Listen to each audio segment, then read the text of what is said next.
On a freezing winter morning in Portland, a struggling seamstress walked into a small diner hoping to buy a cheap meal. But when she saw an elderly homeless woman shivering outside in the cold, she rushed over and spent every last dollar she had to buy the woman a warm meal. What she didn't know was that this single act of kindness would spark a miracle, reuniting a family torn apart for 5 years and changing her life and her entire community forever. Before we dive deeper into this story, let me know where you're watching from, and don't forget to subscribe for more heartwarming stories every day. It was 3 a.m., and Jasmine Washington had counted the money 23 times. Her fingers moved across the crumpled bills spread on the kitchen table. 3 20s, 2 10s, a 5, a handful of ones. She counted again, slower this time, hoping the numbers would somehow change. $743, the same as the last 22 times. The apartment was freezing. Outside, snow fell thick and silent over Portland, Oregon. Inside, Jasmine's breath came out in small clouds. The heating had been broken for 3 weeks now. She couldn't afford to fix it. She looked at the papers surrounding the money. A bright pink eviction notice. Final warning stamped across the top in red. Payment due $2,800. Deadline January 15th. 3 days away. Next to it, a red electricity bill marked overdue, and there, face down like she couldn't bear to look at it again, Zara's rejection letter from the state scholarship program. Jasmine's hands trembled as she picked up the letter one more time. We regret to inform you that Zara Washington has not been selected for the full academic scholarship. Her GPA of 3.85 falls 0.15 points below the required 4.0 threshold. Point 15. Her baby sister's future was denied by point 15. Jasmine pressed her palms against her eyes. Don't cry. Crying doesn't pay bills. Crying doesn't keep the lights on. But God, she was so tired. She thought about Mama's Touch, the small tailor shop on Maple Street that her mother had opened 30 years ago. The shop Jasmine had inherited 2 years ago, after her grandmother died. Died because they couldn't afford the good insurance. Died because the hospital made them wait 4 hours in the ER. Died because the receptionist looked at them and saw poor black family and decided they could wait a little longer. By the time they took Grandma Rosa back, it was too late. The hospital bills came anyway. $80,000 for a woman who died in their waiting room. Jasmine sold everything she could. But she kept the shop. It was all she had left of her family. Her mother killed in a factory explosion when Jasmine was 19. Her father gone in the same blast. Her grandmother stolen by a broken system. Now it was just her and Zara.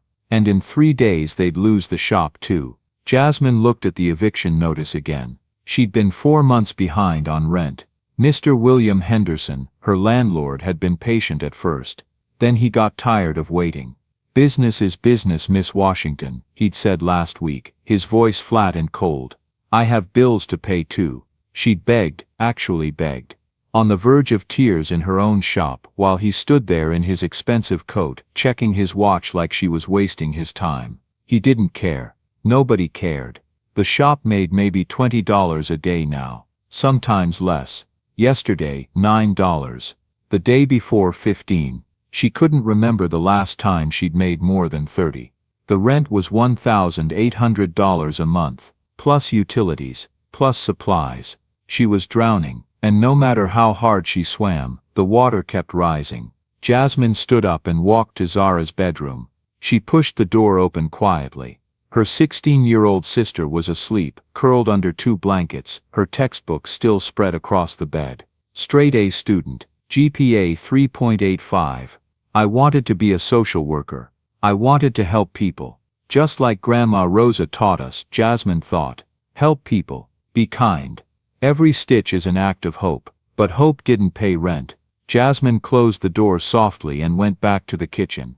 She picked up the $743 and put it in an envelope. Then she grabbed her thin coat. The zipper was broken, held together with a safety pin, and looked at the clock. 6 a.m. The shop opened at 7. Just get through today, she told herself. 3 more days, you'll figure something out. You have to. But she had no idea how. At 7 that morning, Jasmine unlocked the door to Mama's Touch. Snow covered the sidewalk. She grabbed the broom and swept it away, her breath steaming in the cold air. The sign above the door read Mama's Touch, alterations and repairs since 1995 in fading yellow letters. Inside, the shop smelled like fabric and old wood. Sunlight caught the dust floating through the air. Jasmine sat at her grandmother's ancient Singer sewing machine and waited. No customers came. At 10 a.m., Mrs. Martha Thompson shuffled in, her coat dusted with snow. She was a regular, a kind elderly white woman who always smiled. "Morning, Jasmine honey, is my dress ready?" Jasmine held up the finished work. She'd repaired a torn hem and taken in the waist. "Good as new, Mrs. Thompson." Mrs. Thompson examined the repair, nodding. "Beautiful as always. How much?" $6. Mrs. Thompson pulled out a worn bill and pressed it into Jasmine's hand. "You're too cheap, you know that. You should charge more." "I charge what's fair." "Fair doesn't keep the lights on, honey." Mrs. Thompson squeezed her hand. "Take care of yourself." After she left, Jasmine added the $6 to the small cash box under the counter. One customer. $6. She sat back down and stared at the empty shop. At 2 p.m., the door opened again. Jasmine looked up and her stomach dropped. William Henderson stood in the doorway. Tall, white, mid-50s.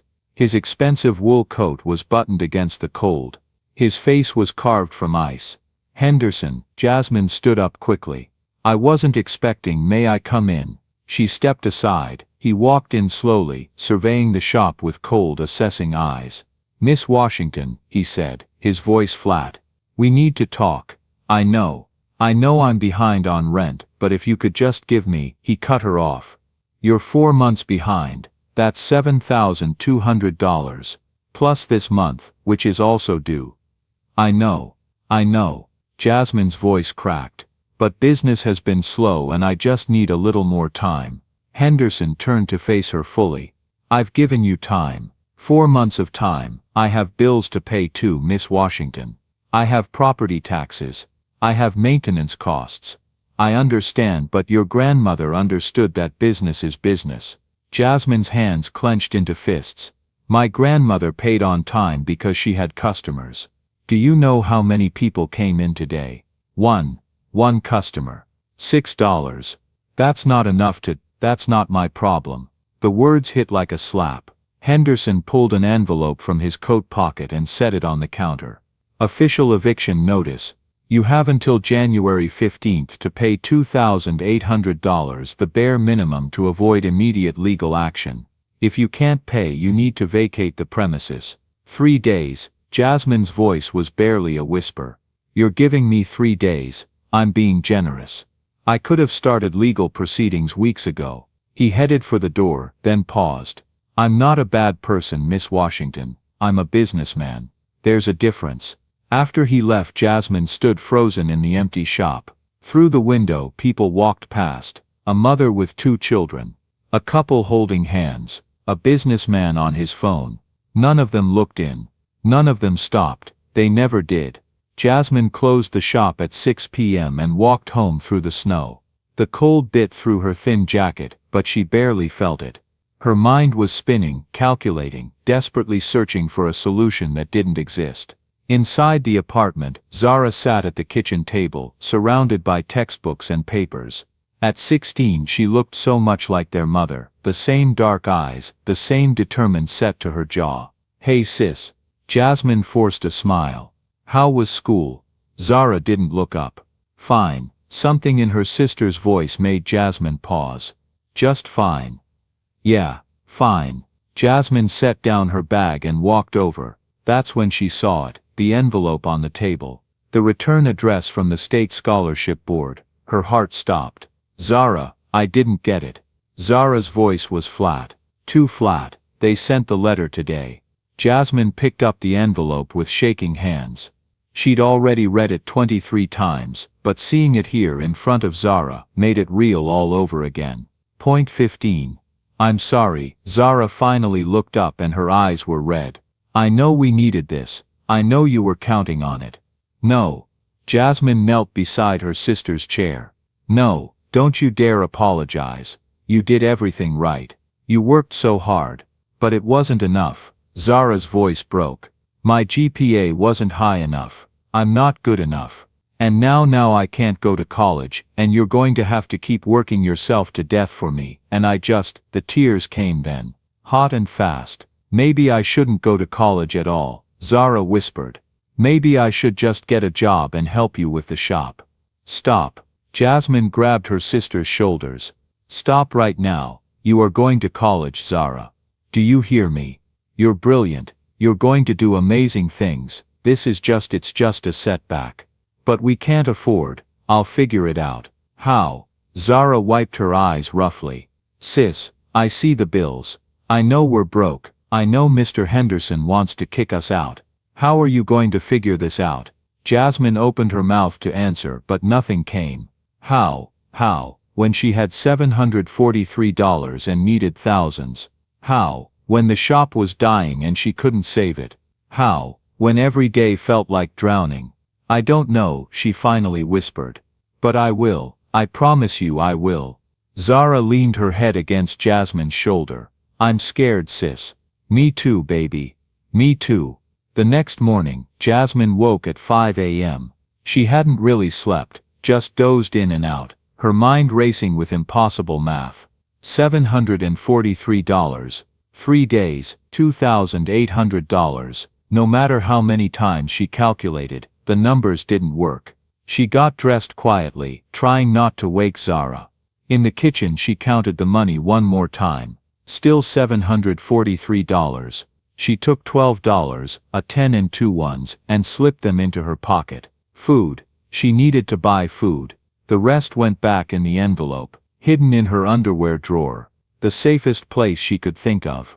Before leaving she wrote a note for Zara. Gone to buy groceries. Back soon. Love you. Outside, the morning was brutal. The temperature had dropped to -15 degrees Fahrenheit overnight. The snow from yesterday had frozen into sheets of ice. Jasmine's broken zipper let the wind cut straight through her jacket. She walked 3 blocks to Save Mart, the discount grocery store. Inside, fluorescent lights buzzed overhead. The store was nearly empty, just her and an exhausted-looking cashier. Jasmine headed straight for the clearance section, the shelf where they put food about to expire. She picked through the items carefully. Ramen noodles, marked down to $1.50, a dented can of beans for $2. A loaf of day-old bread, reduced by 50%, $1.75. A small container of peanut butter for $3.50. Her fingers hovered over a package of chicken breasts. $8.99. Not on sale. She put it back. At the register, the teenage cashier barely looked at her as he scanned the items. $8.75. Jasmine handed over the $10 bill. The cashier gave her $1.25 in change, $1.25. She had $4.25 left now. 4 days of food for 2 people if they were careful. Just make it to Monday, she told herself. Then you'll figure something out. But Monday was the deadline. Monday was when Henderson would come with locks and legal papers. Jasmine grabbed the thin plastic bag and stepped back out into the cold. She walked past the pharmacy, dark and closed. Past the insurance office where Mrs. Thompson worked. Jasmine stopped. Through the frosted window of Snowflake Diner, she saw something that made her heart clench. An old woman sat alone at the corner table. White hair, thin shoulders hunched forward. In front of her sat a single glass of water, the only thing on the table. The woman's coat was threadbare, holes visible even from outside. Her hands resting on the table, trembled continuously. Not from cold, though it was cold, from something deeper. Hunger maybe. Or exhaustion so complete, it lived in the bones. Jasmine knew that kind of tired. She felt it every day, but this was worse. So much worse. A young man in a Snowflake Diner apron stood beside the woman's table. Even through the window, Jasmine could see the irritation on his face. His arms were crossed, his mouth was moving. Jasmine stepped closer to the window. Inside the diner, Kevin Morrison was done being patient. He'd been working at Snowflake for 6 months, and this old lady had been coming in almost every night for the past month. She'd order a free water, sit for hours, and never buy anything else. Tonight the diner was busy. The cold snap had people wanting hot drinks before heading home. And this woman was taking up a 4-person table by the window, prime real estate. "Ma'am," Kevin said, louder this time. "I need you to either order something or leave. We have paying customers waiting." The old woman looked up at him. Her eyes were pale blue, watery with age. "Please son, just 10 more minutes. The snow is so heavy, and I don't have anywhere warm to go." "That's not my problem." Kevin felt a flash of guilt, but pushed it down. He was just doing his job. "This is a coffee shop, not a warming shelter. If you want to stay you need to buy something. I don't have any money." Her voice was barely a whisper. "Then I'm sorry, but you can't be here." From behind the counter, Sharon, the manager, called out, "Kevin's right, Mrs. Williams. I've let you stay here before, but we can't keep doing this. We're a business." A man at the next table muttered to his companion, just loud enough to be heard, "Homeless problem in this town is getting out of hand." His companion nodded. Someone should do something, but neither of them did anything. They just looked away. The old woman, Mrs. Williams, pushed herself to her feet. Her movements were so slow, so painful. She picked up a worn plastic bag from the floor. Everything she owned, probably. She shuffled toward the door. Outside, Jasmine watched through the window. She saw the young barista cross his arms. Saw the manager turn away. Saw the other customers study their phones, their laptops, their drinks, anything to avoid looking at the old woman struggling to stand. Something hot and sharp twisted in Jasmine's chest. She'd seen this before. 2 years ago. The hospital, Grandma Rosa clutching her chest, face gray with pain. The receptionist's cold voice. "Do you have insurance?" "No." "Then I'm sorry, but you'll have to wait."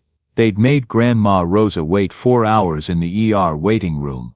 By the time they took her back, it was too late. "Business is business," the hospital administrator had said later, when Jasmine was screaming at him through her tears. "We have policies. Policies, rules. Business people died because of policies." Jasmine looked down at her grocery bag. $8.75. 4 days of food. She looked at the old woman now, at the diner door, her hand shaking so badly she could barely turn the handle. If that woman went out into this blizzard with nowhere to go, she wouldn't survive the night. Jasmine knew it with absolute certainty. "If you turn away now," a voice whispered in her head. Grandma Rosa's voice. "You're no different than the people who let me die." But Jasmine had $4.25 left. That was all. She needed every penny. She looked at the grocery bag again. 4 days of food. She looked at the woman. 1 night of life. A memory flashed. Grandma Rosa at the sewing machine, her gentle hands guiding Jasmine's. "Niña, cada puntada es un acto de esperanza." Every stitch is an act of hope. "Damn it," Jasmine whispered. She pulled open the diner door and stepped inside. Warm air hit her face.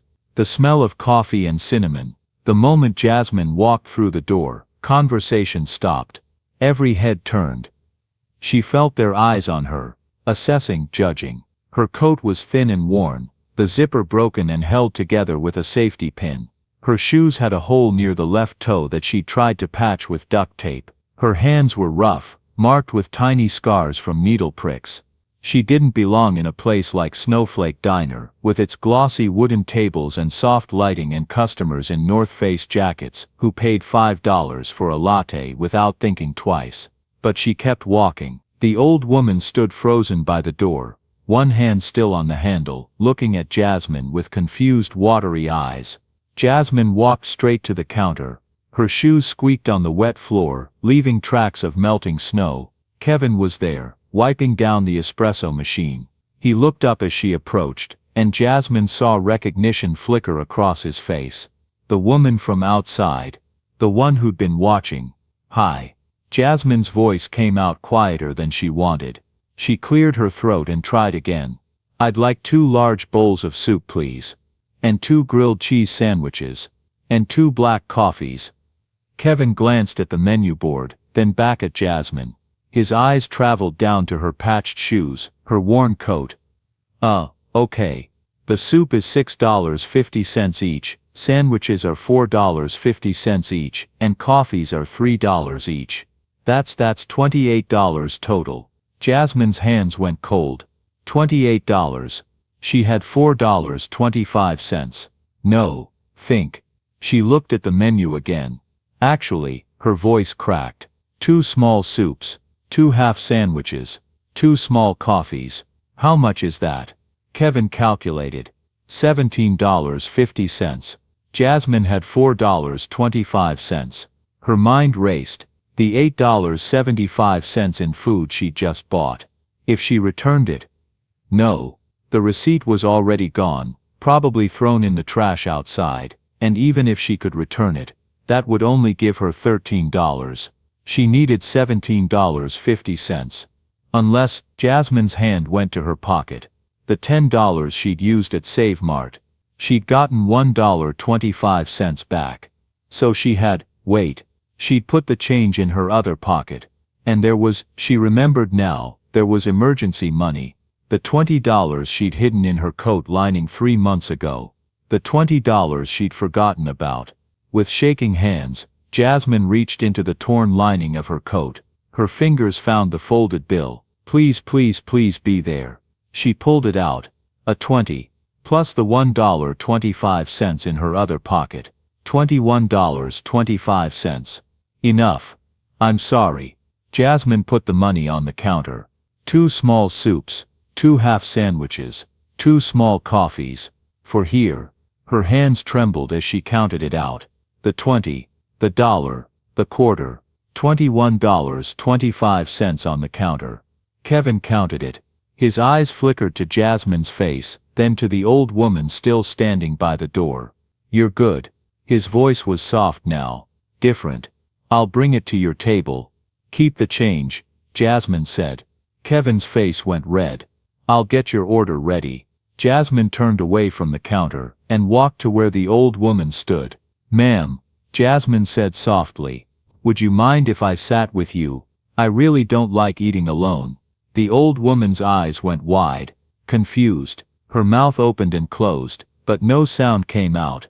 You don't have to do this, she finally whispered, her voice hoarse. You don't. I'm nobody.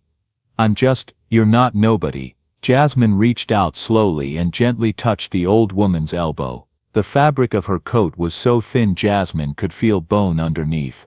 And my grandmother used to say that soup tastes better when it's shared with a friend. So would you share a meal with me? The old woman's eyes filled with tears.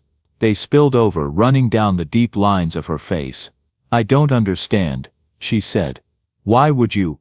Because it's cold outside.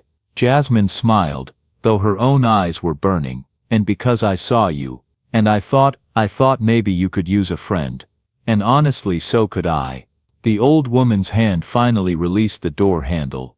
She let Jasmine guide her back to the corner table. Around them the diner slowly came back to life. Conversations resumed. Quieter now. Keyboards clicked. But Jasmine could still feel people watching from the corners of their eyes. They sat down across from each other. The old woman moved like every joint hurt, lowering herself into the chair with a small gasp. Up close, Jasmine could see just how thin she was. Her cheekbones jutted out sharply. Her neck was like a bird's, fragile and thin. The coat she wore hung on her like it was 3 sizes too big. How long had she been living like this? I'm Jasmine, she said. Jasmine Washington. The old woman wiped her eyes with the back of her hand. Her fingers were gnarled with arthritis, the knuckles swollen. Margaret, she said. Margaret Reynolds. But most people, she trailed off, not finishing the sentence. Most people don't call me anything. Jasmine filled in silently. Most people don't see me at all. Margaret's a beautiful name. Jasmine said. Margaret looked at her like she couldn't remember the last time someone had said something kind to her. Kevin appeared beside their table, carrying a tray. He set down 2 steaming bowls of soup, 2 grilled cheese sandwiches cut in half, and 2 black coffees. His hands shook slightly as he arranged the items on the table. Is there? He cleared his throat. Is there anything else you need? Jasmine looked at him, really looked at him. He was young, early 20s probably, a college kid working a part-time job. His name tag said Kevin, with a little coffee cup drawn underneath. He wasn't evil, he was just tired, overworked, following rules because that's what you did. No, Jasmine said. Thank you, Kevin. Kevin nodded and walked away quickly, his shoulders hunched. Margaret stared at the food in front of her. She reached out one trembling hand and touched the sandwich like she was afraid it might disappear. Her voice cracked. I can't. Do you know it's been 3 days? I haven't eaten anything in 3 days except some bread I found in a dumpster behind the grocery store. The words hit Jasmine like a physical blow. 3 days, the same amount of time her $8.75 in groceries was supposed to feed her and Zara. And Margaret had been eating from dumpsters. Then please, Jasmine said, pushing the sandwich closer to Margaret. Please eat. Margaret picked up the sandwich with both hands. They shook so badly she almost dropped it. She brought it to her mouth and took a bite. And then she started to cry. Not quiet tears this time. Deep wrenching sobs that made her whole body shake. She chewed and swallowed and cried, and Jasmine felt her own throat close up. I'm sorry. Margaret gasped between bites. I'm so sorry. I can't remember the last time someone was kind to me. I can't remember the last time someone saw me and didn't look away. Jasmine reached across the table and took Margaret's free hand. It felt like holding a bird. Small bones, papery skin, the faintest flutter of a pulse. Why? Margaret whispered, looking at Jasmine with raw, desperate eyes. Why would you do this for a stranger? For someone like me? Jasmine thought about Grandma Rosa, about sitting beside her hospital bed, holding her hand while she died, about the receptionist who'd made them wait, about Mr. Henderson's cold eyes, about all the people who walked past suffering every day because it was easier not to see. You're not a stranger, Jasmine said quietly. You're a person who needed help, and maybe her voice caught. Maybe I needed to help someone. Maybe I needed to remember that I'm still human, even when the world tries to make me forget. Margaret squeezed her hand. What's your name again? Jasmine, Jasmine Washington. Jasmine Washington. Margaret said it slowly, like she was memorizing it. You're an angel, Jasmine. I'm not an angel. Jasmine shook her head. I'm just someone who had $20 and saw someone who needed it more. $20 you probably needed yourself. Margaret's voice was sharp now, clearer. She looked at Jasmine's worn coat, her rough hands. You're not rich, are you? Jasmine laughed, but it came out bitter. No, I'm definitely not rich. Then why? My grandmother raised me. Jasmine wrapped her hands around her coffee cup, feeling the warmth seep into her frozen fingers. She taught me that every stitch is an act of hope, that making something beautiful from broken pieces is the most important thing we can do. She looked at Margaret.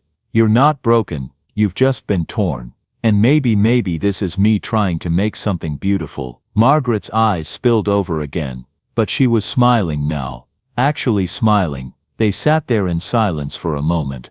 Not the uncomfortable silence of strangers, but the easy quiet of two people who understood each other. Margaret ate her sandwich slowly, savoring every bite. Jasmine sipped her coffee, black, bitter, perfect, and felt warmth spread through her chest. Not from the coffee, from something else. Around them the diner hummed with life, but in their corner, in their small circle of warmth, the world felt a little less cold. Can I ask you something? Margaret said after she'd finished half the sandwich. Of course. Do you believe in angels, real ones? Jasmine thought about it. I don't know. Maybe. Why? Margaret smiled. A real smile this time, reaching her eyes. Because if they exist, I think they look like you. Like ordinary people doing extraordinary things when nobody's watching. Jasmine felt tears prick her eyes. I think if angels exist, she said, they're just people who refuse to look away. Then the world needs more angels. Yeah, Jasmine whispered, it really does. Margaret reached across the table and covered Jasmine's hand with both of hers. Thank you, You saved my life tonight. You know that, don't you? Jasmine did know. Without food, without warmth, Margaret wouldn't have survived the blizzard. She would have been another statistic, another homeless person found frozen in the morning. But not tonight. Tonight Margaret would live. And Jasmine, despite having just spent money she desperately needed, felt something she hadn't felt in months. She felt like maybe, just maybe, she'd done something that mattered. Outside, the snow continued to fall, burying the street in white. The temperature kept dropping. The blizzard raged on. But inside Snowflake Diner, two women sat together over soup and sandwiches, no longer quite so alone. And sometimes Jasmine thought that was enough. Sometimes that was everything. They sat together for 30 minutes before Margaret began to talk. Really talk. At first it was small things. The weather. How cold it was. How the soup was the best thing she'd eaten in months. But then slowly, like ice melting, the real story came out. I wasn't always like this, Margaret said, her fingers wrapped around her coffee cup. I had a life once. A real life. Jasmine leaned forward. Tell me about it. Margaret's eyes went distant, looking at something far away. I was a nurse. 38 years at St. Mary's Hospital. I worked the night shift, mostly intensive care. I loved those patients. Every single one of them. Even when they were scared or angry or dying, I loved them. A small smile touched her lips. That's a long time, Jasmine said softly. It was my whole life. Margaret's voice was warm now, remembering my husband Robert. He was an engineer, built bridges, highways, strong, steady man. We got married when I was 22, had our son Christopher 2 years later. Her face lit up when she said his name. Christopher, he was such a good boy. Margaret continued, her voice catching. Smart, kind, always building things with his father. They'd spend weekends in the garage, working on projects together. Robert taught him everything, how to use tools, how to read blueprints. But I taught him the important stuff. She smiled through tears. How to be gentle, how to see people who are hurting, how to help. He sounds wonderful, Jasmine said. He was. He is. Margaret's hands tightened around her cup. Robert died 7 years ago. Cancer. It was fast. 6 months from diagnosis to the end. Christopher flew home from Boston, where he'd moved for work. He stayed with us those last 2 months. Held his father's hand when he passed. Jasmine felt her throat tighten. I'm so sorry. After Robert died, Christopher wanted me to move to California to live with him. But I couldn't leave Portland. This was my home. Our home. I had memories here. 46 years of memories. Margaret looked out the window at the falling snow. I told him I'd be fine. I had my pension, my house. I'd visit him soon. But you never did, Jasmine said quietly. Margaret shook her head. 5 years ago, I finally decided to go visit him. I packed a bag, got in my car, started driving to Boston. It's a long drive, about 45 hours. I made it almost all the way. Her voice dropped to a whisper. Almost. Jasmine waited. There was ice on the road. Margaret continued. Black ice. I didn't see it. My car, it just spun out. I remember the feeling of losing control. I remember the guardrail coming at me, and then she closed her eyes. Nothing. Just darkness. What happened? I was in a coma for 3 months. Margaret's hands trembled. When I woke up, I didn't know where I was. Didn't know my own name for the first week. The doctor said I had a traumatic brain injury. My memory was scattered. Pieces missing. She opened her eyes and they were full of pain so deep it made Jasmine's chest ache. The hospital tried to contact Christopher, but I'd only had his old address in my wallet. He'd moved. New job. New house. The letters they sent came back undeliverable. They couldn't reach him. Oh God. Jasmine whispered. The hospital bills. Margaret laughed bitterly. Do you know how much 3 months in intensive care costs? I didn't have insurance that covered it all. They sold my house to pay the debt. Everything. My home. My furniture. 46 years of memories gone. Sold to strangers. Jasmine thought about Grandma Rosa. About hospital bills that multiplied like cancer. About a system that turned tragedy into debt. When I was finally discharged, I had nothing. Margaret said, no home. No money. No way to find Christopher. I went to the police, but without his new address or phone number they couldn't help. I tried directory assistance, but there were hundreds of Christopher Reynolds in Massachusetts. Hundreds. You couldn't use the internet. Margaret shook her head. I didn't have a computer, didn't have a phone. The library has computers, but I'm 72 years old, dear. I never learned. And by the time I tried, I couldn't think straight. The head injury left me confused sometimes, forgetful. She set down her coffee cup and stared at her hands. So I lived on the streets. 5 years now. I sleep at the shelter when there's room, but it fills up fast in winter. Most nights I sleep on benches, in the bus station, in doorways, anywhere I can find that's out of the wind. Her voice was flat now, reciting facts. I collect cans for money. Sometimes people give me change. The church serves meals on Tuesdays and Thursdays. I get by. That's not living, Jasmine said. That's surviving.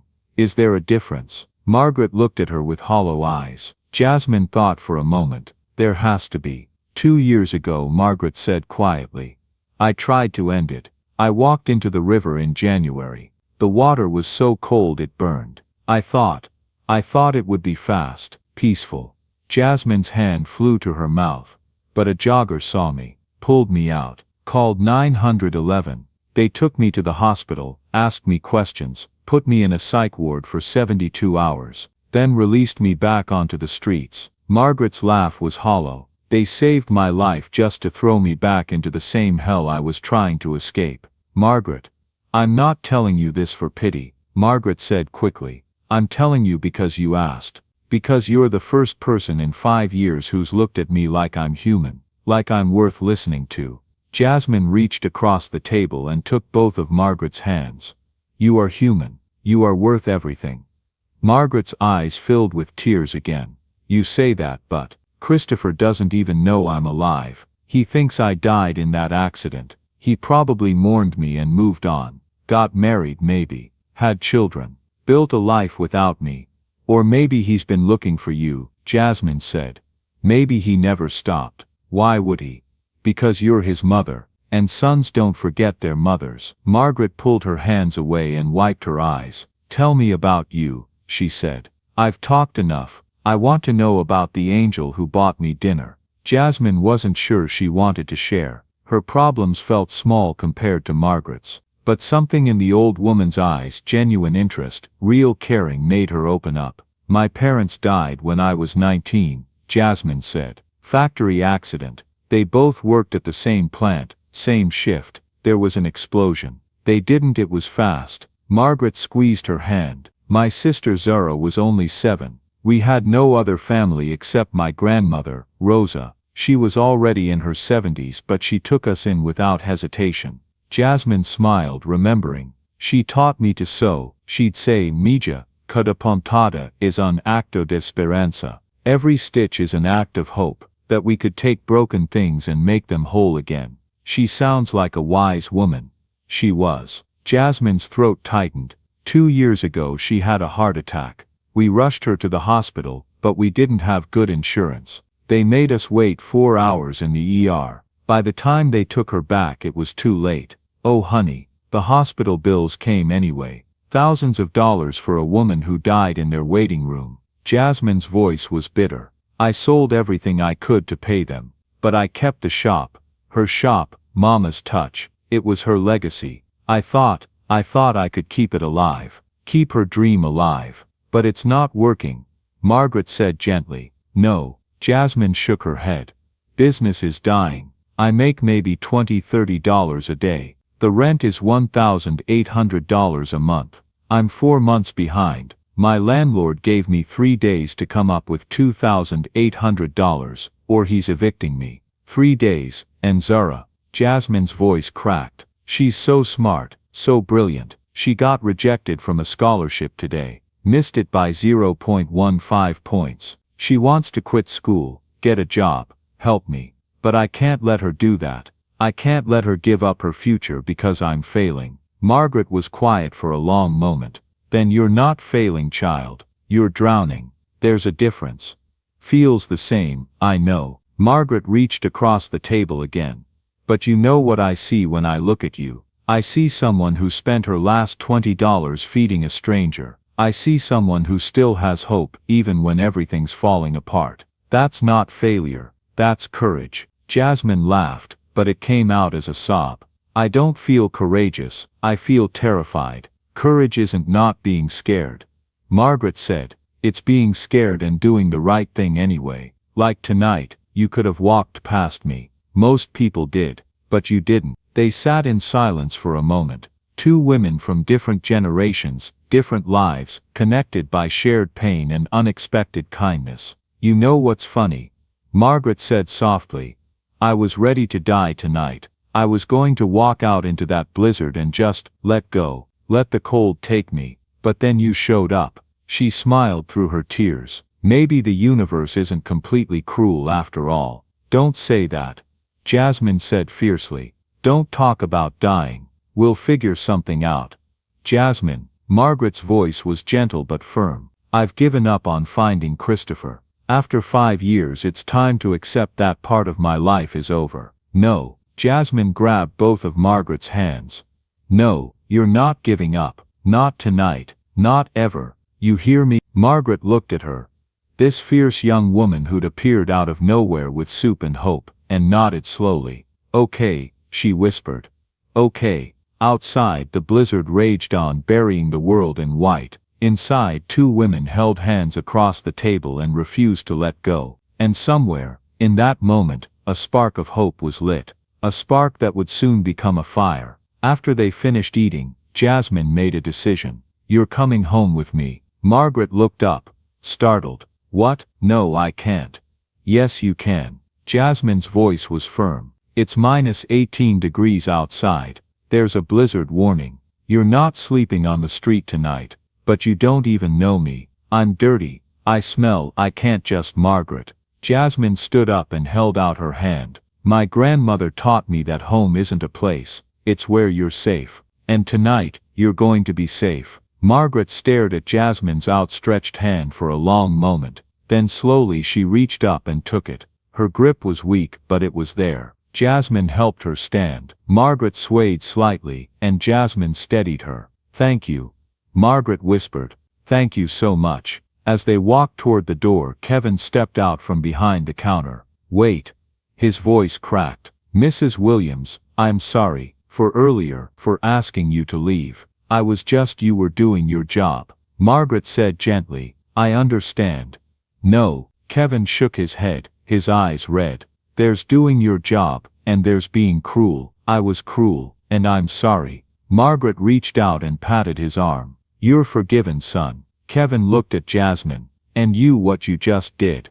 I didn't do anything special, Jasmine said quietly. You did everything. Sharon appeared beside Kevin, wiping her eyes. You reminded us what it means to be human. Jasmine didn't know what to say to that, so she just nodded, and she and Margaret walked out into the snow. The walk to Jasmine's apartment took 15 minutes. Margaret moved slowly, leaning on Jasmine for support. By the time they reached the building, both women were shaking from the cold. Jasmine unlocked the door and helped Margaret up the 3 flights of stairs. Inside the apartment, Zara was still at the kitchen table doing homework by lamplight. She looked up as the door opened, and her eyes went wide. Sis, who?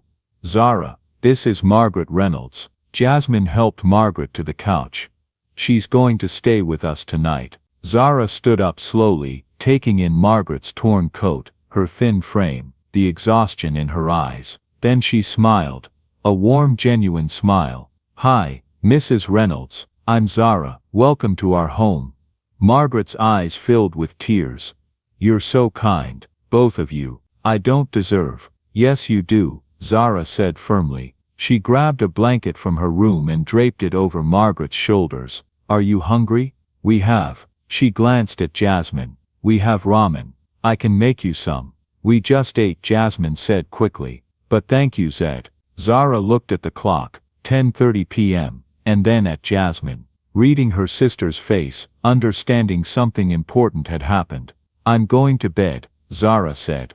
Mrs. Reynolds, the couch is really comfortable. Let me get you another blanket. After Zara brought the extra blanket and said goodnight, Jasmine sat with Margaret for a while longer. Your sister is wonderful. Margaret said. You raised her well. I'm trying. Jasmine smiled. She's the good one. No. Margaret reached out and took Jasmine's hand. You're both good. Don't ever forget that.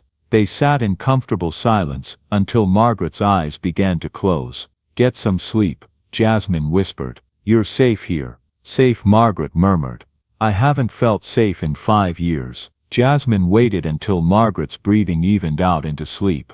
Then she stood quietly and went to her room. She didn't sleep. She couldn't. At 11 p.m., she pulled out her old laptop, a Dell she'd bought second-hand 3 years ago. The screen was cracked in one corner, and the battery barely held a charge. She opened it. The screen flickered to life. Battery, 18%. Jasmine's fingers trembled as she opened a browser and typed into Google, Christopher Reynolds. The results loaded. 2.4 million hits. Her heart sank. There were pages and pages of Christopher Reynolds. Actors, athletes, businessmen, doctors, teachers. How was she supposed to find the right one? She tried again. Christopher Reynolds, engineer, Boston. Still thousands of results. Battery, 15%. Jasmine rubbed her eyes. This was impossible. Margaret had said Christopher moved, changed addresses, started over. He could be anywhere. He could have changed careers. Wait. Jasmine sat up straighter. Margaret had said something else. Something about Christopher as a child. They'd spend weekends in the garage working on projects together. No, that wasn't it. He was always building things with his father. Still not it. Jasmine closed her eyes, trying to remember the exact words. Christopher always said he wanted to build houses for people who didn't have them. He said, everyone deserves a home. That was it. Jasmine's fingers flew across the keyboard. Christopher Reynolds, Affordable Housing, Boston. She hit enter. Battery, 12%.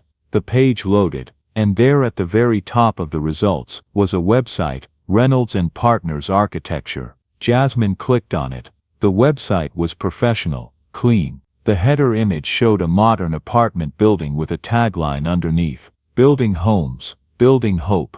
Jasmine's breath caught in her throat. She clicked on About Us. A page loaded with information about the company's mission, their projects, their commitment to creating housing for low-income families. And there at the bottom, Meet Our Founder. Jasmine clicked. A photo appeared. A man in his mid-40s, standing in front of a construction site. He wore a hard hat and a button-down shirt with the sleeves rolled up. He was smiling at the camera. A warm, genuine smile. And his eyes were pale blue, just like Margaret's. Jasmine's hand started shaking so badly she almost dropped the laptop. She read the bio beneath the photo.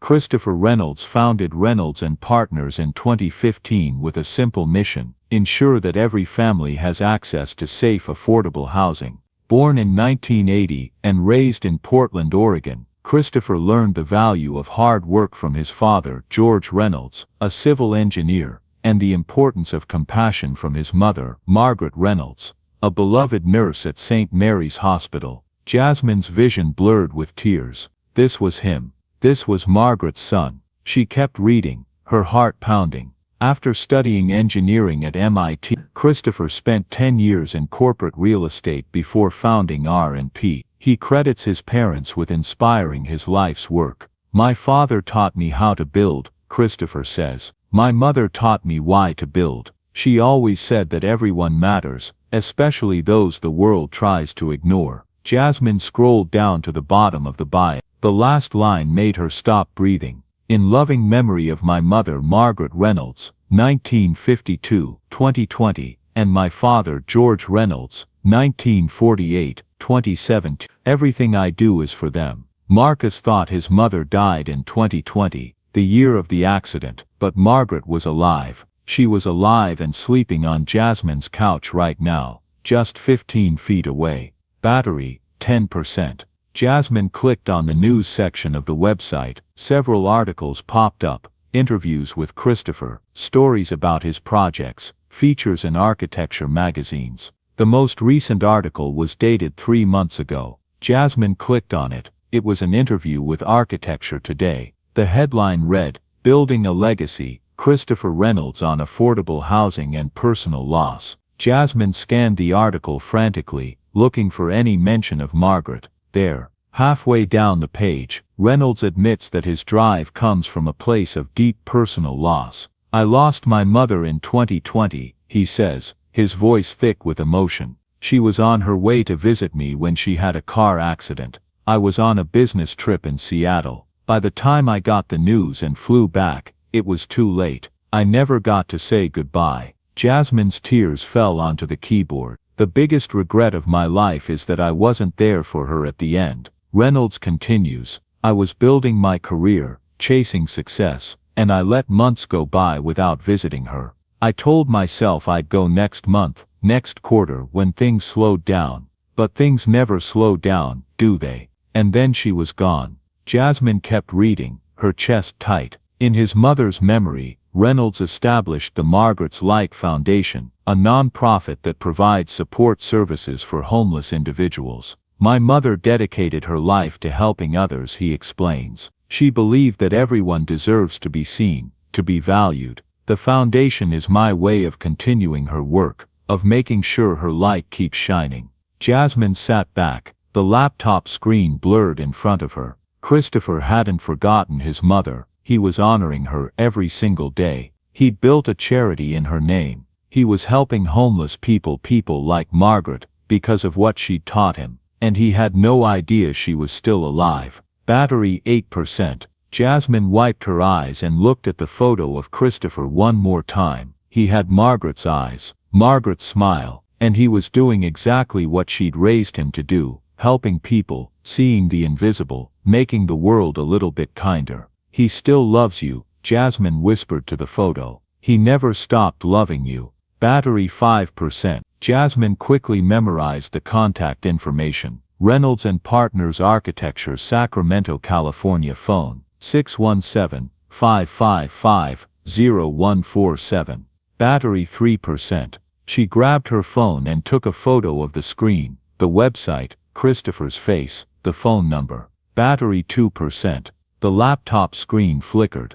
Battery 1%. Jasmine quickly pulled out a piece of paper and a pencil from her nightstand. With shaking hands she wrote Christopher Reynolds, 617-555-0147, Reynolds and Partners, Sacramento, son of Margaret Reynolds. The laptop screen went black. Dead, but Jasmine wasn't. She felt more awake, more alive than she had in months. Margaret was wrong. She hadn't lost Christopher. He was still there, still her son, still carrying her lessons in his heart. And Jasmine was going to bring them back together. She didn't know how yet. She didn't have a plan. She had $4.25, 3 days until eviction, and a dead laptop. But she had something else now too. She had hope. Every stitch is an act of hope. Grandma Rosa's voice echoed in her mind. Jasmine stood up and looked out the window. The blizzard was still raging, but somewhere in the darkness, dawn was coming,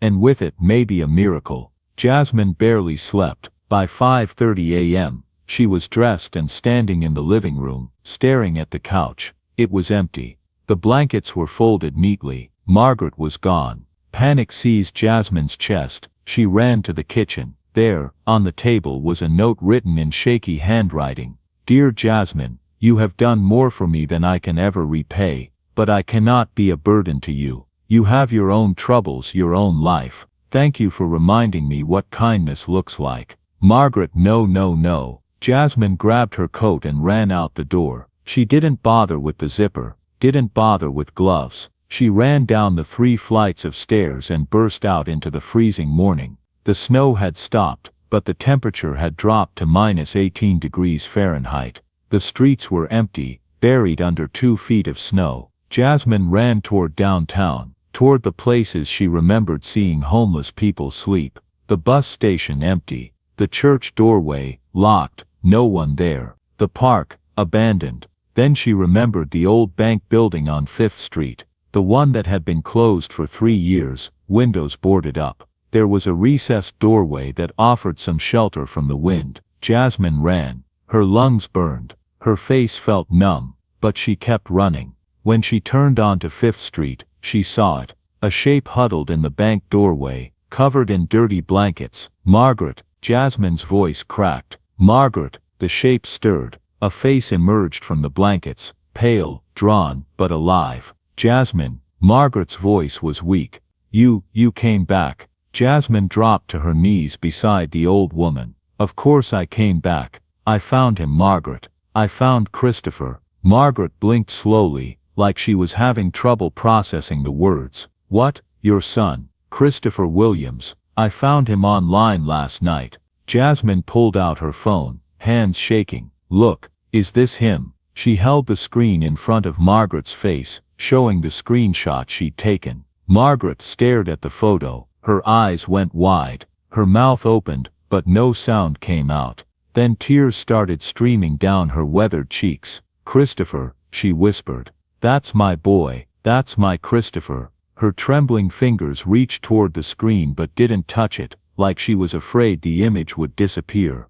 "He looks so much like his father now. He's a CEO," Jasmine said quickly. "He runs a company that builds affordable housing. He's successful, Margaret. He's doing exactly what you taught him to do, helping people." Margaret was shaking her head. No, this can't be real. Christopher thinks I'm dead. It's been 5 years. He's moved on. He probably has a family now, a wife, children. He doesn't need his mother showing up like this." She looked down at herself, the filthy blankets, the torn coat, her dirty hands. "Margaret, look at me." Jasmine grabbed the old woman's shoulders. "I read about him. He created a charity in your name. The Margaret's Light Foundation. It helps homeless people. Don't you see? He's honoring you. He never stopped loving you." Margaret covered her face with her hands. 5 years, Jasmine. I left him alone for 5 years. He must think I abandoned him, or that I didn't love him enough to find a way back. How can he ever forgive that? You didn't abandon him. You were hurt. You were lost. None of this was your fault. But he doesn't know that.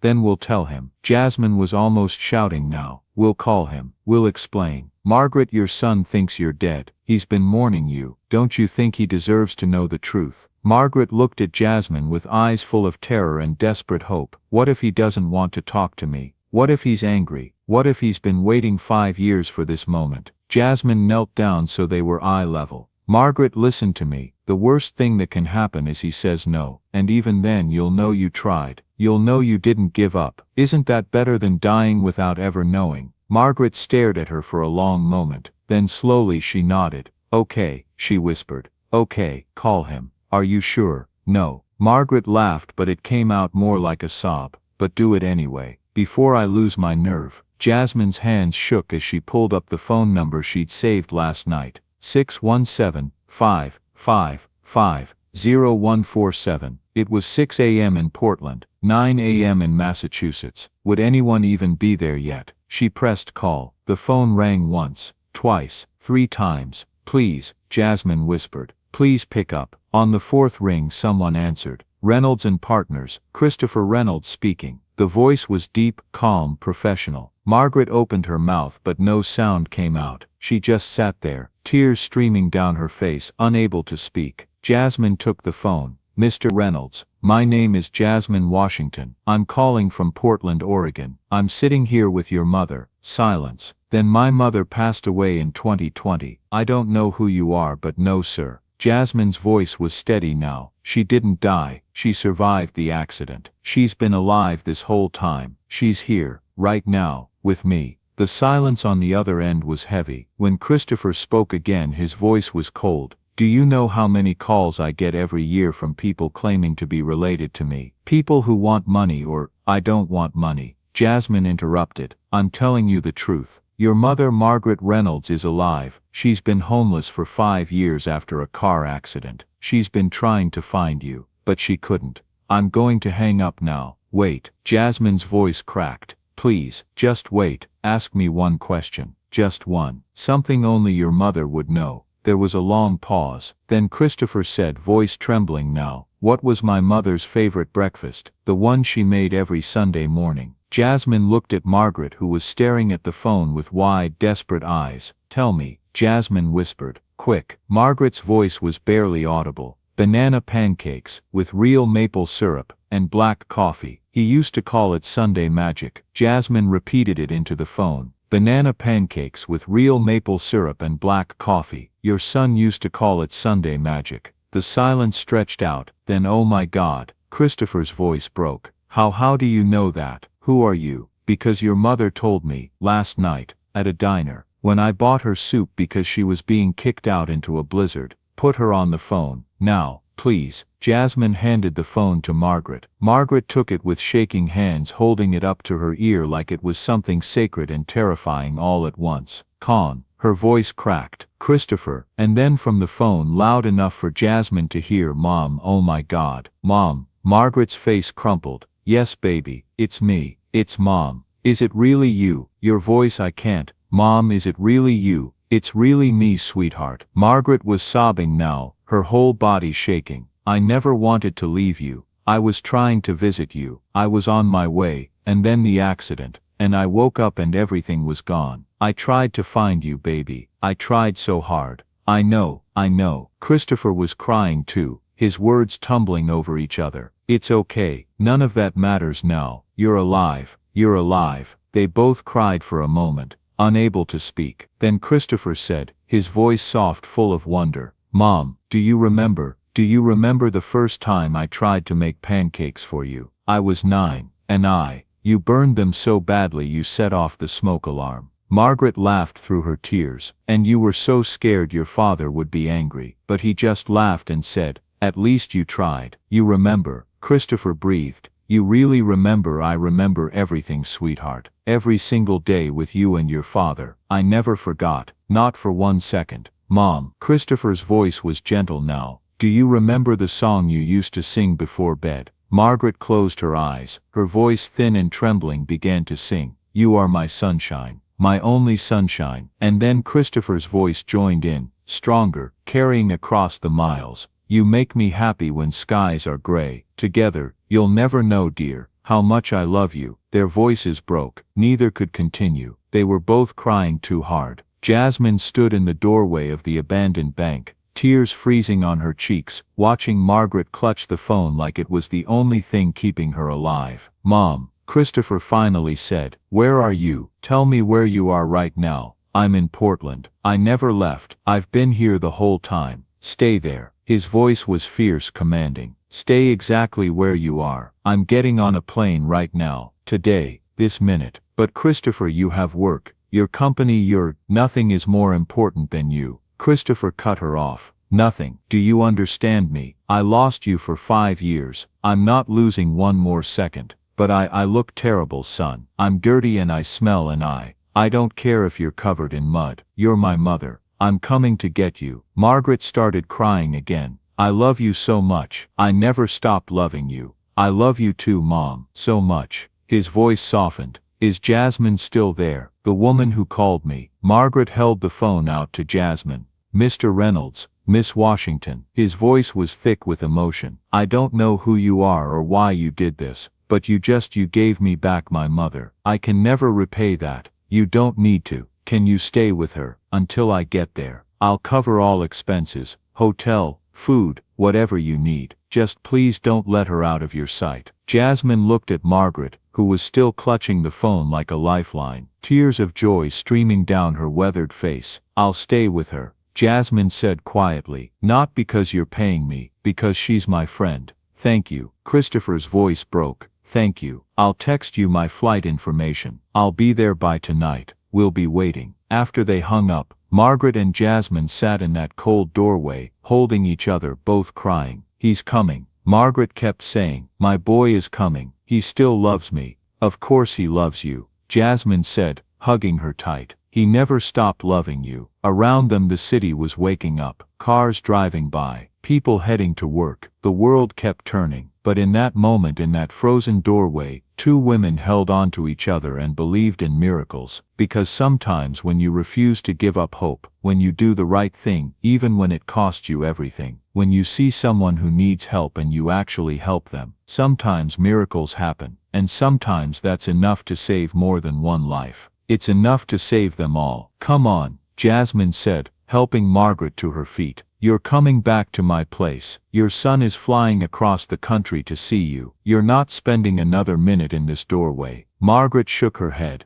"I can't. I'm filthy. I smell. I can't go into your home like this." "Yes, you can." Jasmine wrapped her arm around Margaret's thin shoulders. "And you will." They walked back to the apartment slowly, Margaret leaning heavily on Jasmine. By the time they climbed the 3 flights of stairs, both women were exhausted. Inside, Zara was eating cereal at the kitchen table, still in her pajamas. She looked up as the door opened, and her eyes went wide. "Sis," she stared at Margaret, the torn coat, the dirty face, the visible exhaustion. Then she looked at her sister, and smiled. "Mrs. Reynolds, good morning. Welcome back." Margaret's eyes filled with tears. "You're so kind, both of you. I don't deserve." "Yes, you do," Zara said simply. She stood up and pulled out a chair. "Please, sit down. Are you hungry? I can make you something." "Actually," Jasmine said, "I think Mrs. Reynolds could use a bath first, if that's okay." Margaret looked at the bathroom door like it was the gates of heaven.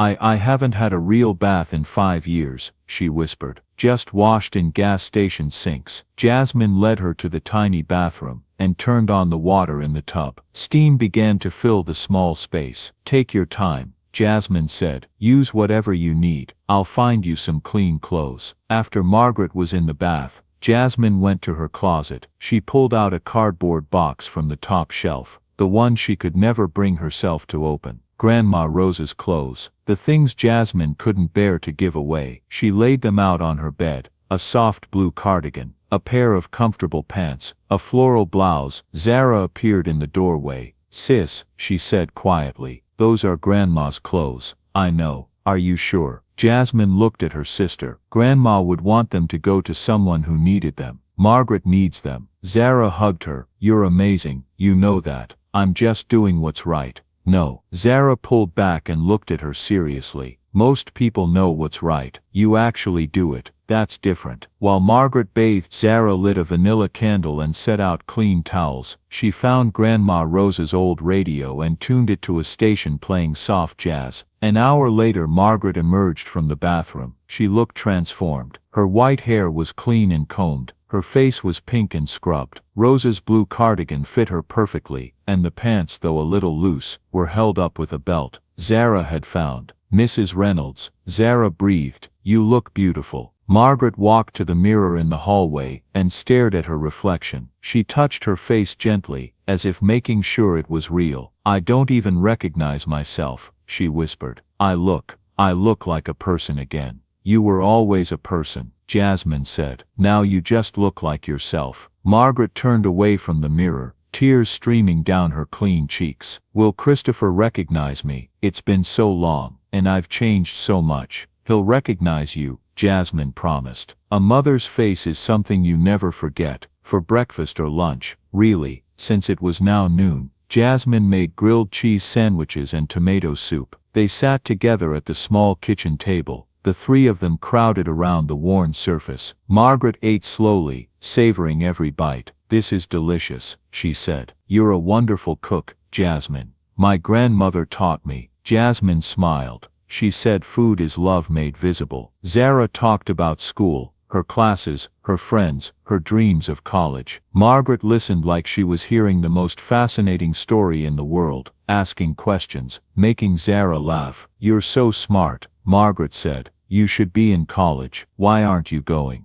Zara's smile faded. "I didn't get the scholarship I applied for, and we can't afford it otherwise." "Zara's brilliant," Jasmine added. "Straight A's. She wants to be a social worker, to help people, like Mrs. Reynolds said." Zara said softly, "to help people see the invisible." Margaret reached across the table and took Zara's hand. "Don't give up on your dreams, honey. I gave up hope for 5 years. I thought my life was over, but Jasmine showed me something." She looked at Jasmine. "She showed me that sometimes when you think everything is lost, all it takes is one person who believes in you, one person who refuses to walk away." Zara's eyes filled with tears. "Sis has always been that person for me." "Then you're lucky," Margaret said. "And I'm sure you'll get to college somehow, because girls like you, smart, kind, determined, you don't get stopped by obstacles. You find a way around them." After lunch they moved to the living room. Margaret sat on the couch, wrapped in a blanket, and she told more stories about her years as a nurse, about the patient who couldn't walk in January but was running by June, about the girl from a broken home who went on to become a doctor, about Christopher as a little boy, building elaborate castles out of cardboard boxes. He used to say they were for kids who didn't have houses, Margaret said, smiling at the memory. Even at 5 years old he wanted to help people. That's why he does affordable housing now.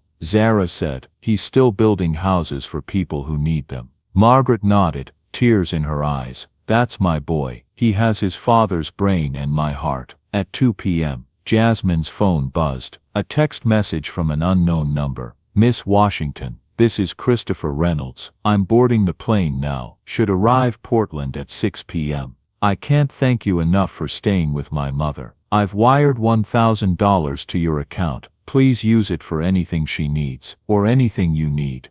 You've given me something priceless. Jasmine's hands shook as she opened her banking app. There it was. Deposit $1,000. $1,000. She could pay Mr. Henderson. Not all of it, but enough to buy more time. She could register Zara for community college classes. She could buy fabric, pay the electric bill, buy real food. She sat down on her bed and cried, not just from relief, though there was that, but from the overwhelming realization that sometimes doing the right thing actually worked out. Sometimes the universe noticed. Sometimes kindness didn't just cost you everything. Sometimes it saved you too. At 5:30 p.m., Jasmine's phone rang. She answered immediately. Mr. Reynolds, we just landed. Christopher's voice was breathless, urgent. I'm getting in a cab now. Where should I meet you? Jasmine looked at Margaret, who was sitting on the couch, hands clasped together, shaking. Can you come to Snowflake Diner, on Maple Street? It's where your mother and I met, where this all started.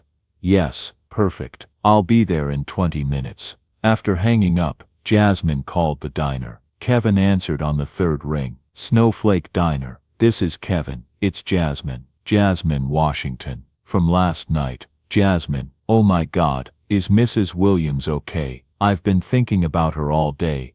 She's fine, better than fine. Kevin, I need to ask you a huge favor.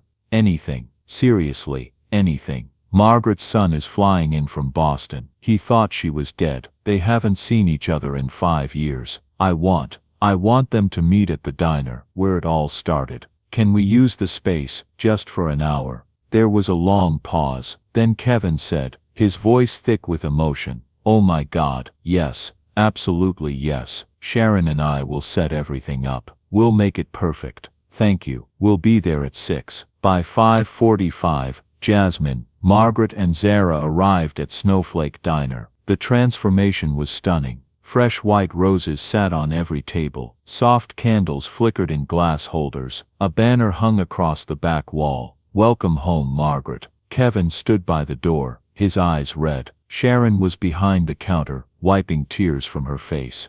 Mrs. Martha Thompson sat at a corner table, holding a hand-knitted scarf. For you, Mrs. Reynolds, she said, standing up, to keep you warm. Other regulars were there too. People who'd heard the story, people who wanted to witness the miracle. Margaret looked around at all these people, strangers who'd become something more, and she couldn't speak. She just stood there, crying, while they gathered around her. Come sit, Sharon said gently, guiding Margaret to the corner table. The same table where she'd sat yesterday with her glass of water. But now it was covered in flowers, and a small hand-written sign reserved for family reunion. Margaret sat down, and Jasmine sat beside her, holding her hand. I'm scared, Margaret whispered. What if he sees me and he's disappointed? What if I'm not the mother he remembers? That's impossible. Jasmine squeezed her hand. You're exactly the mother he remembers. The mother who loved him. The mother who taught him to be kind. That hasn't changed. Zara took Margaret's other hand. We're all here with you, Mrs. Reynolds. You're not alone. At exactly 6 p.m., a black sedan pulled up in front of the diner. The door opened. A man stepped out, tall, over 6 feet, dark coat, clean-shaven. His hair was dark with streaks of gray at the temples. He stood there for a moment, looking at the diner, at the flowers in the window, at the banner, at the people standing outside in the cold, waiting. And then he looked through the glass and saw his mother. He froze. For 10 seconds he didn't move, didn't breathe, just stared. Margaret stood up slowly, her hands gripping the table for support. Mother and son looked at each other through the window. 5 years of grief and loss, and desperate searching in a single moment. Then Christopher moved. He walked to the door and pushed it open. The bell chimed, the same bell that had rung when Kevin asked Margaret to leave yesterday. But this time, everything was different. Christopher stood in the doorway. Margaret stood by the table. The diner was silent, except for the sound of their breathing. "Mom?" Christopher's voice cracked. "Is it really you?" Margaret's face crumpled. "Christopher, my baby, my boy." Christopher crossed the diner in 4 long strides. He wrapped his arms around his mother. Margaret was tiny against him. She had to stand on her toes to reach up. He bent down, pulling her close, and they held each other like they were afraid to let go. And then they both started crying, deep wrenching sobs that shook both their bodies. Christopher buried his face in his mother's hair. Margaret clutched his coat like she'd never let go again. "I'm sorry," Christopher choked out. "I'm so sorry, Mom. I looked everywhere. I looked for years. I should have found you sooner. I should have." "No, no, no." Margaret was sobbing too hard to speak clearly. "This is my fault. I let you think I was dead. I let you mourn me. 5 years, Christopher. 5 years you suffered because I couldn't find you. It doesn't matter." Christopher pulled back just enough to look at her face, his hands cupping her cheeks. "None of that matters now. You're here. You're alive. That's all that matters." He looked at her, really looked at her, at the lines that hadn't been there before, the white hair that had been only gray, the thinness of her frame. "You're beautiful," he whispered. "You're so beautiful, Mom." Margaret laughed through her tears.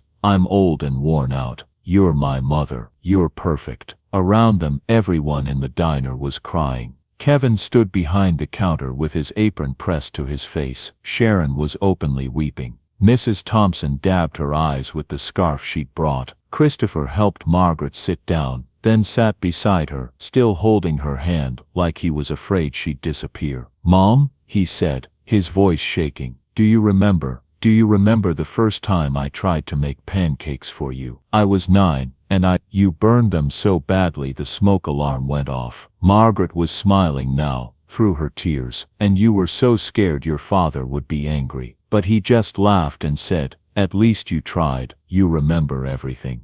Everything, sweetheart. Every moment with you. I never forgot.'" Christopher started crying again. He laid his head on his mother's shoulder, and she stroked his hair like she used to when he was small. After a moment, Sharon appeared with a plate of banana pancakes and a cup of black coffee. She set them down on the table silently, then backed away, tears streaming down her face. Christopher stared at the plate. "Sunday magic," he whispered. Margaret nodded. "Sunday magic." They ate together, neither letting go of the other's hand. One-handed, awkward, but neither willing to break contact. Kevin brought more coffee. Mrs. Thompson brought her scarf and draped it around Margaret's shoulders. Other customers, people who'd been in the diner yesterday, people who'd looked away, came up to apologize, to offer congratulations, to witness the miracle. After they'd eaten, Christopher looked around the diner, his eyes landing on Jasmine. "You're Jasmine Washington." Jasmine stood up, nervous. Christopher walked over to her, and then to everyone's shock, he dropped to his knees in front of her. "Mr. Reynolds," Jasmine started, but he grabbed her hands. "You saved my mother's life. You gave me back the person I love most in the world. You gave me a second chance I never thought I'd have." "I just bought soup," Jasmine said, crying. "You did so much more than that." Christopher looked up at her, this powerful CEO, kneeling on a diner floor. "You saw my mother. When everyone else looked away, you stopped. You cared. You gave everything you had." Margaret spoke up from the table.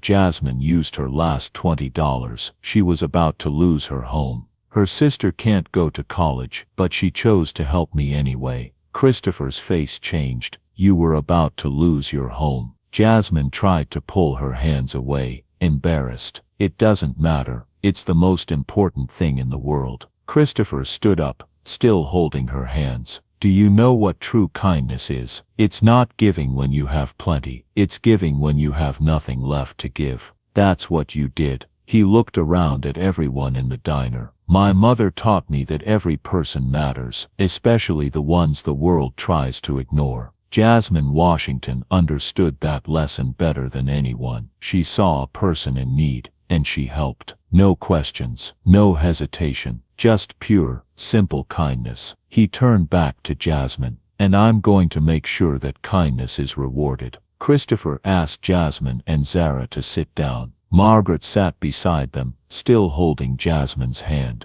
Tell me about your situation, Christopher said. Everything. I want to know. So Jasmine told him about Mama's touch, about Grandma Rosa dying in the ER, about the $80,000 in hospital bills, about Mr. Henderson and the eviction notice, about making $20 a day and needing $2,800 in 3 days, about Zara's scholarship rejection. Christopher listened to every word, his jaw tight, his eyes intense. When Jasmine finished, he was quiet for a long moment. Then he said, I want to help, not as charity, as repayment, as gratitude for what you did for my mother. You already helped, Jasmine said. The money you sent, that was just the beginning. Christopher pulled out his phone. Reynolds and Partners is expanding. We're opening an office here in Portland. We're going to build 300 units of affordable housing in the next 2 years. He looked at Jasmine. I want Mama's Touch to be our primary contractor for textiles. We'll need curtains, linens, upholstery for 300 apartments. And more importantly, I want you to create a training program.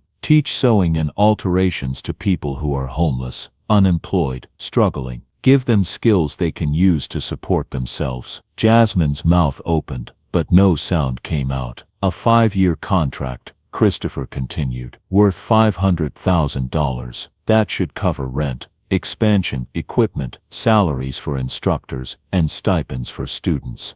500,000. Jasmine couldn't breathe. And Zara. Christopher turned to her sister. You're going to receive the Margaret Reynolds Memorial Scholarship, full tuition, room and board, books, everything you need for 4 years at any university in Oregon. Zara burst into tears. She threw her arms around Jasmine. Sis, oh my God, sis, I can't. Jasmine was crying now too. I can't accept this. It's too much. You can, and you will. Christopher's voice was firm. Because you gave me my mother back. You gave me hope. You showed me that people still care about each other, that kindness still exists in this world. Margaret squeezed Jasmine's hand. Take it, sweetheart. You've earned it. You saved my life. Let my son save yours. Around them, the diner erupted in applause. Kevin was clapping so hard his hands must have hurt. Sharon was crying and cheering at the same time. Mrs. Thompson was on her feet, whistling. And Jasmine just sat there, holding her sister, crying into Zara's shoulder, unable to believe that any of this was real. Thank you, she finally managed to say. Thank you so much. Christopher smiled, a warm, genuine smile that made him look just like his mother. No, he said. Thank you, for seeing someone who needed help, for stopping when everyone else walked by, for being the kind of person this world desperately needs. He raised his coffee cup, to kindness, to second chances, to family, both the one we're born with and the one we choose. Everyone in the diner raised their cups, to kindness. And outside the snow began to fall again, soft and gentle, covering the world in white. But inside Snowflake Diner, in that circle of warmth and light, 5 lives had been changed forever. All because one person refused to look away. All because one person chose to care. Christopher stayed in Portland for a week. He booked a suite at the Grand Hotel and insisted Margaret stay with him.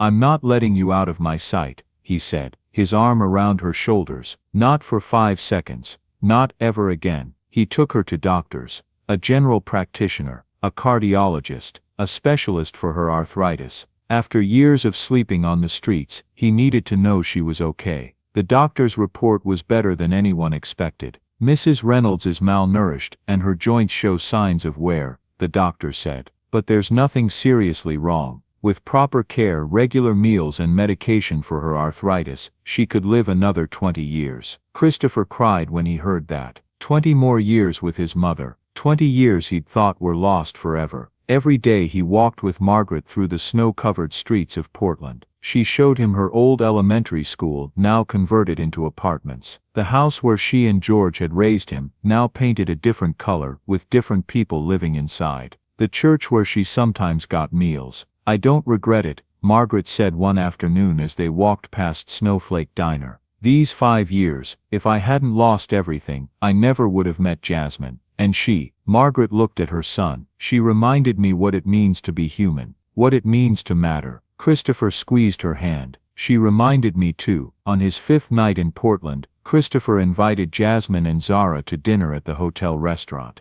Zara stared wide-eyed at the white tablecloths, the crystal glasses, the menu with no prices. Jasmine felt completely out of place in her nicest dress, one of Grandma Rosa's old ones, faded but clean. "Thank you for coming," Christopher said as they sat down. "Miss Washington, I don't know how to thank you for what you've done." "You already have," Jasmine said quietly. "You showed me that miracles are real." Christopher shook his head. "No, you don't understand. You didn't just give me back my mother. You gave me back my faith in humanity. For 5 years I've been angry at the universe, at myself, at everyone who didn't help her. But you helped. When you had every reason not to, you helped. That changes everything." He pulled out a folder and set it on the table. "I've been looking into your situation, your shop, your grandmother's legacy, the eviction notice." Jasmine stiffened. "Mr. Reynolds, I appreciate the money you sent, but I don't need charity." "Good." Christopher smiled. "Because I'm not offering charity, I'm offering an opportunity." He opened the folder. Inside were architectural drawings and business plans. "Reynolds and Partners is launching a new project here in Portland, Community Hub. It's a space for small businesses, local entrepreneurs, people who need a chance but can't afford commercial rent." He pointed to one of the drawings. "I want Mama's Touch to be the anchor tenant. 5 years rent-free. After that, reduced rent based on income."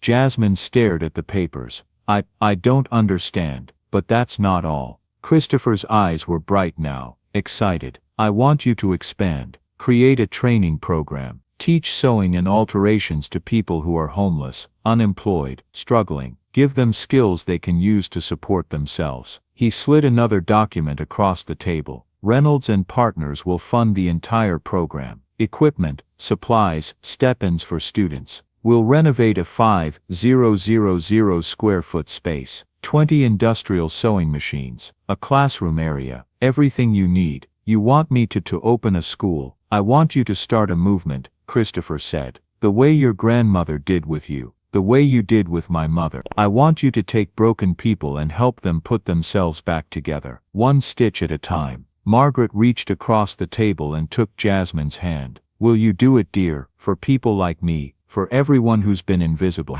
Jasmine looked at Zara, who was crying, then at Margaret, whose eyes were full of hope, then at Christopher, who believed in her more than she believed in herself. "Yes," she whispered. "Yes, I'll do it." Christopher turned to Zara. "And you? I spoke with the University of Oregon. They've agreed to review your application again, with a letter of recommendation from me." Zara's eyes went wide. "But I didn't have the GPA." "You have something more important than a GPA." Christopher smiled. "You have character. You have a sister who would sacrifice everything for you. That tells me everything I need to know about who you are." He pulled an envelope from his jacket. "This is the Margaret Reynolds Memorial Scholarship. Full tuition, room and board, books, everything you need for 4 years." Zara's hands shook as she took the envelope. She looked at Jasmine, then burst into tears and threw her arms around Christopher. Thank you so much. I won't let you down, I promise. I'll work hard and make everyone proud." "I know you will," Christopher said gently. "Now go change the world." The next day, Christopher met with Mr. William Henderson at Mama's Touch. Jasmine stood behind the counter, nervous, as the two men talked. Christopher was all business, cool, professional, intimidating. "Mr. Henderson, I understand you own this property." Henderson nodded, eyeing Christopher's expensive suit. "I do, and Miss Washington is 4 months behind on rent. I have every right to." "How much does she owe?" $7,200. Plus this month makes. I'll write you a check for $10,000 right now." Christopher pulled out his checkbook. "That covers everything she owes, plus 3 months in advance. In exchange, you agree to a new lease. 5 years, fixed rent, no increases. Henderson's eyes went wide. Yes, of course. Christopher wrote the check and handed it over. Then he looked at Henderson with cold eyes. And Mr. Henderson, Miss Washington is going to be very successful. Her business is going to grow. And when it does, I want you to remember that you tried to kick her out when she was down. I want you to remember that you showed no mercy. Henderson's face went red. He took the check and left without another word. After he was gone, Jasmine sat down on the floor of the shop and cried. Not sad tears, relief tears, joy tears. Christopher knelt beside her. You're going to be okay now, better than okay. You're going to thrive.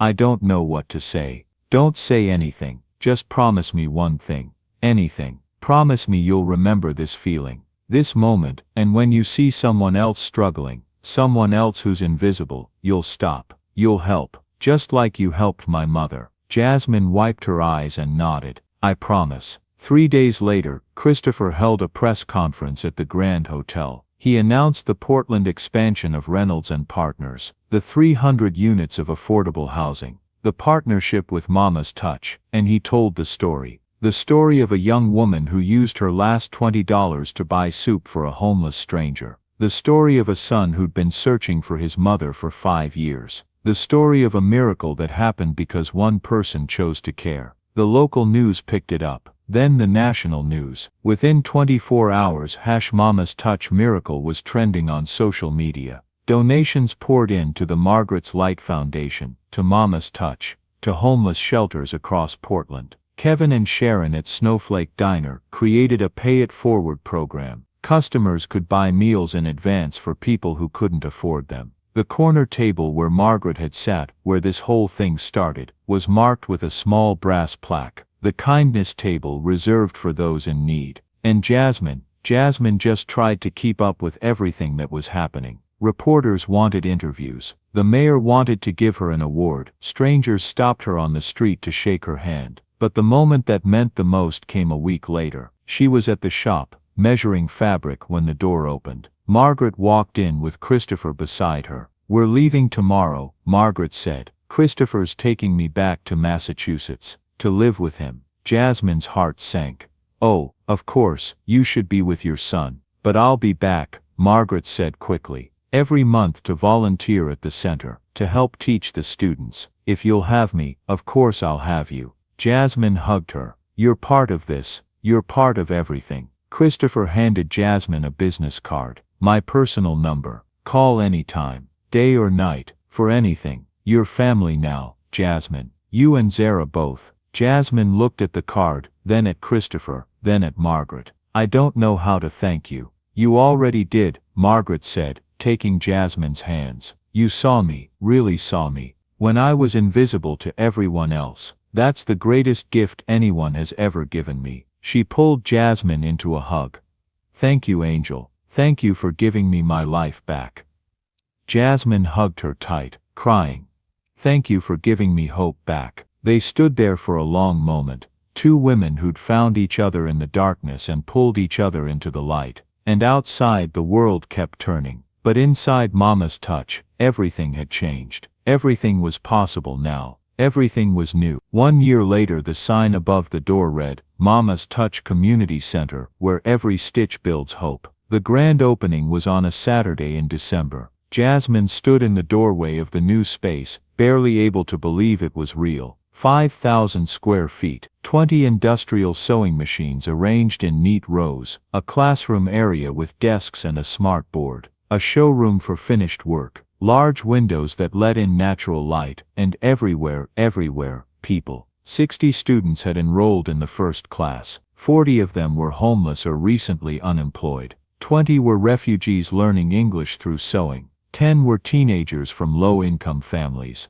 The first graduation ceremony was scheduled for tonight. Jasmine walked through the space, checking last-minute details. Margaret was at the front, adjusting the banner. Zara was home from college for the weekend, helping set up chairs. And Christopher had flown in from Massachusetts with his entire executive team. It's beautiful, he said, walking up beside Jasmine. My mother would be so proud. Your mother is here, Jasmine pointed. Margaret was laughing with one of the students, a 68-year-old woman named Sarah Johnson who'd been homeless for 10 years. I meant my grandmother, Christopher said. Rosa. She started all this, everything we're doing, it's her legacy. Jasmine felt tears prick her eyes. Every stitch is an act of hope. Every stitch is an act of hope.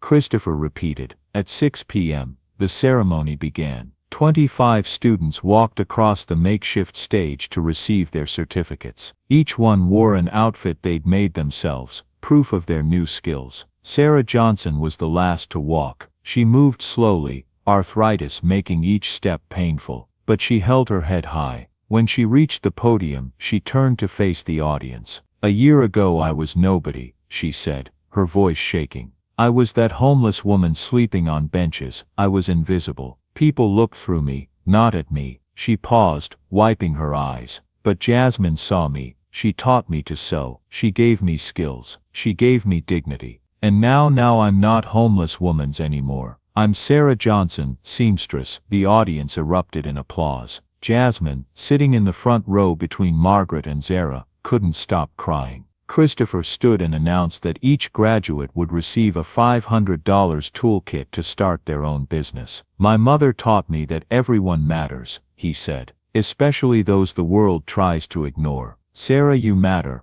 all of you matter, and we're going to make sure the world knows it. More applause, more tears. After the ceremony, there was a reception. People mingled, ate cookies, took photos. Jasmine stepped outside for a moment of quiet. The snow was falling again, soft, gentle flakes that caught the light from the street lamps. She thought about a year ago, standing in this exact spot, broken and desperate, $743 in her pocket, 3 days until eviction. No hope left. And then she'd seen Margaret, one choice, one act of kindness, and everything changed. Sis, Jasmine turned. Zara stood in the doorway, bundled in a warm coat, a real coat, not a thin jacket, held together with safety pins. You okay? Yeah, Jasmine smiled.